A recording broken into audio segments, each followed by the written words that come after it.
Recording studio Sheikhpura.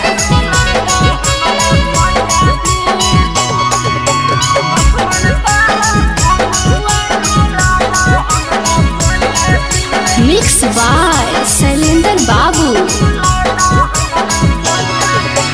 Rajgir के मेला बा घुमादा हमरा सैया जी। राजगीर के मेला बा घुमादा हमरा सैया जी। आसमान तारा झूलुआ झूलादा हमरा सैया जी।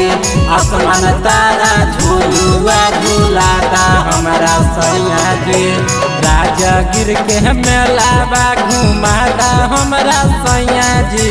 राजगीर के मेला बा घुमादा हमरा सैया जी।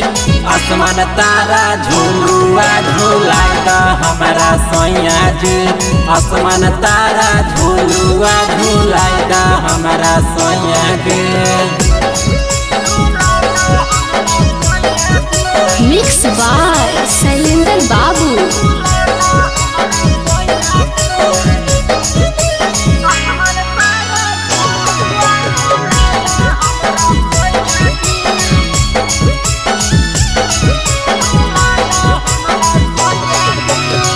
चौमीन चाहत नहीं खैबो रसगुल्ला। हमारा झूला दारा जाय सामानी झूला। है जी सुनो, चौमीन चाहत नहीं खैबो रसगुल्ला। हमारा झूला दारा जाय सामानी झूला। नहीं मांगबो खाइले गोलगप्पा सुना सैया जी। नहीं मांगबो खाइले गोलगप्पा सुना सैया जी। राजगीर के मेला बा घुमाइदा हमरा सैया जी। राजगीर के मेला बा घुमाइदा हमरा सैया जी।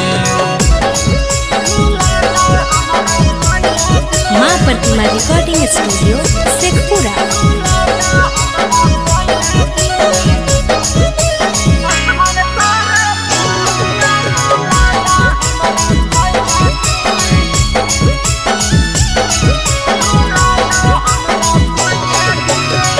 सैया शैलेंद्र जाना बना कौन जूसा जी।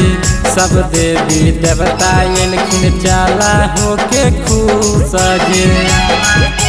हे जी सुनो, सैया शैलेंद्र जाना बना कौन जूसा जी। सब देवी देवता एलखिन चला होके खुश जी। झूठा हूँ के कराना झमेला सुना सैया जी।